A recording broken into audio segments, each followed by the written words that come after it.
ஒரு தொன்மையான காலத்தில் தர்மத்தின் திருவுருவான யுதிஷ்டிர மகாராஜன் தனது அன்றாட கடமைகளில் ஆழ்ந்திருந்தார்.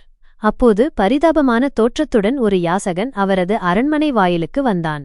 அந்த ஏழை மனிதன் தனது வறுமையின் கொடுமையை எடுத்துரைத்து கருணை உள்ளம் கொண்ட யுதிஷ்டிரமிடம் உதவி கோரினான். ஆனால் அன்றைய தினம் யுதிஷ்டிரன் பல அலுவல்களில் மூழ்கியிருந்ததால் அந்த இரவலனை பரிவுடன் நோக்கி, "நீர் நாளை வாருங்கள், அப்பொழுது உமக்குத் தேவையான உதவிகளை செய்கிறேன்" என்று பதிலளித்தார். அந்த பிச்சைக்காரன் ஏமாற்றத்துடன் திரும்பிச் சென்றான். அவன் மறைந்த சில நொடிகளிலேயே யுதிஷ்டிரனின் இளைய சகோதரனும் வலிமை மிக்கவருமான பீமன் திடீரென்று ஒரு பெரிய போர் முரசத்தை எடுத்து வேகமாக அடிக்கத் தொடங்கினார். அந்த முரசின் ஒவ்வொரு பலத்த அடிக்கும் ஏற்ப அவர் அந்த பெரும் முரசத்தை சுமந்து கொண்டு நகரத்தின் வீதிகளில் நோக்கி நடக்க ஆரம்பித்தார். அந்த முரசின் அதிர்வு நகரமெங்கும் எதிரொலித்தது, மக்களின் கவனத்தை ஈர்த்தது. பீமனின் இந்த வினோதமான செயலால் யுதிஷ்டிரன் பெரிதும் வியப்படைந்தார். என்ன நடக்கிறது என்பதை அறிய விரும்பிய அவர் உடனடியாக பீமனை நோக்கிச் சென்றார்.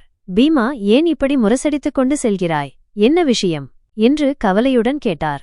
அதற்கு பீமன் ஒரு புன்னகையுடன் பதிலளித்தார். "அண்ணா, நீங்கள் காலத்தை வென்றுவிட்டீர்கள் என்று இப்போதுதான் எனக்கு ஒரு வியப்பான செய்தி கிடைத்தது.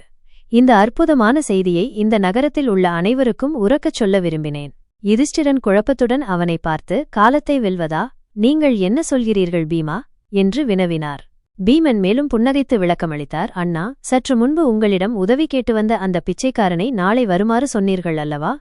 அந்த பிச்சைக்காரன் நாளை உயிருடன் இருப்பான் என்று உங்களுக்கு எப்படி இவ்வளவு உறுதியாக தெரியும்? ஒருவேளை அவனது உயிர் நாளை பிரிந்து போயிருக்கலாமே? அது மட்டுமல்ல, நாளை நீங்கள் இந்த அரண்மனையில் இருப்பீர்கள், அவனுக்கு உதவி செய்யக்கூடிய நிலையில் இருப்பீர்கள் என்று எப்படி நிச்சயமாகச் சொல்ல முடியும்? ஒருவேளை நாளை வேறு ஏதேனும் இடையூறுகள் உங்களுக்கு நேரிடலாமே? மேலும் நீங்கள் இருவரும் நாளை சந்திப்பீர்கள் என்றோ, அப்படி சந்தித்தாலும் அவனுக்கு அப்போது உதவி தேவைப்படும் என்றோ உங்களுக்கு எப்படி தெரியும்? காலத்தின் ஓட்டத்தில் எதுவும் மாறலாம் அல்லவா? இந்த நிச்சயமற்ற வாழ்க்கையில் நாளை நடக்கும் என்று எப்படி உறுதியாக கூற முடியும்?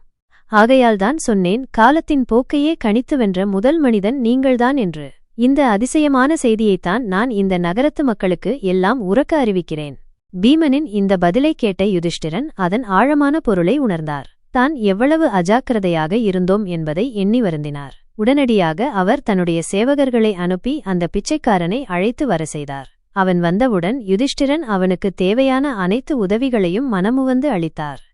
இந்த கதையின் மூலம் நாம் பெறும் நீதி என்னவென்றால், எதிர்காலத்தில் என்ன நடக்கும், அடுத்த நொடி என்ன வந்து சேரும் என்று யாருக்கும் தெரியாது. நிச்சயமற்ற இந்த வாழ்க்கையில் நாம் செய்ய வேண்டிய நல்ல காரியங்களை நாளை என்று தள்ளிப்போடக்கூடாது. காலம் பொன்னானது, ஒவ்வொரு நொடியும் முக்கியமானது.